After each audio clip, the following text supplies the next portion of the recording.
You're sitting at your desk. You know it's time to go. You've said that to yourself over 1,000,000 times.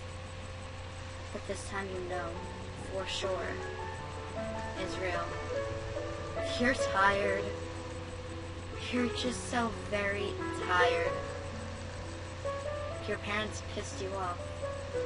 Like school wasn't bad enough today. You go to get the rope, or the knife, or the gun, or just whatever you choose to use because you're that desperate to leave. You're ready. You think of it as some game. The first one dead is the first one who wins. No one's home. It's the perfect time. You're ready. If you don't do it now, you're just gonna look down on yourself even more forever. You're gonna hate yourself even more. No one knows. No one will know. Until later on. Instead of getting a paper and a pen, you get the video camera along with a chair. You're standing on the chair. You decide to go with the rope. You're gone instantly, and there'll be no noise. One side of the rope is tied to the top of your fan, while the other is already around your neck. You're in tears, and you know it's for real this time. You can feel it. You turn on the video camera, and you just stare at that red light blinking upon your eyes. You start to mumble out a few words. Mom, Dad, I'm sorry. I don't know why I'm sorry, but I'm sorry. I just can't do this anymore. I don't even know who I am anymore. I've lost myself, and I seem to not be able to find my way back. Please don't blame yourself, please. I love you both. Please tell my siblings the same. Stay strong and stay safe. I'll see you all soon. You say sorry to your best friend because you know you won't be there for him anymore. Especially when he needs you more than ever. You say sorry to everyone you can think of. Even yourself. You're sorry for not being strong anymore. You're sorry for breaking down. You're sorry for putting them through so much pain in their life.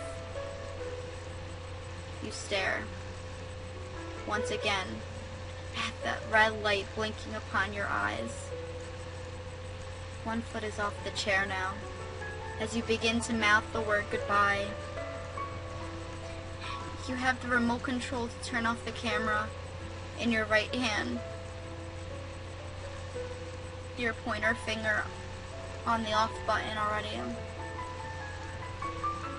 You click that button, and as soon as you see that light go off, you go off. Both feet are now off the chair. That chair is on the floor. The room is filled with silence. You're dead. You're gone. There's no going back. Everything is over. You don't have to live in pain anymore. But everyone else will. What are your parents gonna think? What about your little brother or your little sister? What are they gonna do? You're gone. You're dead. There's no going back. You entered your life because the person you liked only thought of you as a friend. You ended your life because that one teacher was harder on you than anyone else in the class. Because she knew that you were the only one that is going somewhere in life. Your parents are home now. They call your name, telling you that they're home, just like they normally do whenever they get home. But something's different. You don't answer. They don't hear your voice.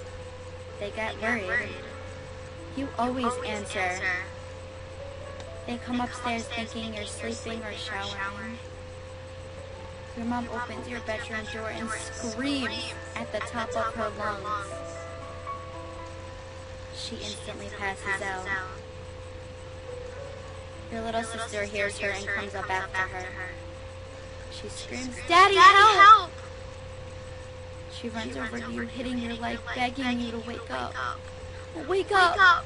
Wake up! Please stop! Wake up! But you don't answer. You're not waking up. You're gone. You're dead. There's no waking up. There's no going back. Your dad comes running upstairs and all he could do is stare. He watches his baby girl swing back and forth on a rope. He sees the video camera and he sees the chair. But he doesn't move. He's stiff as a board. He cries. Your dad never cries. He picks up the phone and calls 911. He can barely get the words, "My daughter committed suicide," out of his mouth. He's in tears. Your little sister stares at your dad. He hangs up and she jumps right into your daddy's arms, crying harder than ever. She's too young to understand completely, but she knows you're gone. She knows you're dead, and she knows that you're never coming back. Everything is over. The cops finally arrive. They take your mom out of your room. They push your dad and sister out of your room. And now they're sitting in the living room. They take your body down off those ropes and lay you on the stretcher. They cover your body and out you go. Just like that. In the blink of an eye, everything happened and everything was over. You're gone. You're dead. There's no going back. Nothing is the same. 2 weeks have passed and your mom still stares out the window more than half of the day. Sometimes even the whole day. Your little sister still hasn't returned to school. Your dad was forced to go to work so he could pay all the bills for your wake and your funeral. Eventually, they found the strength to go back into your room. Your door hasn't been open for 2 months. The rope is still laying on the floor, the same place the cops put it, and the video camera is still sitting on the table. They don't even dare to watch that video. It will never be seen.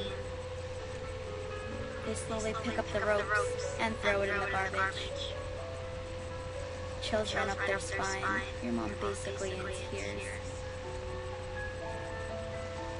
They brush off your bed, making it neat, like they used to do every morning after you went to school.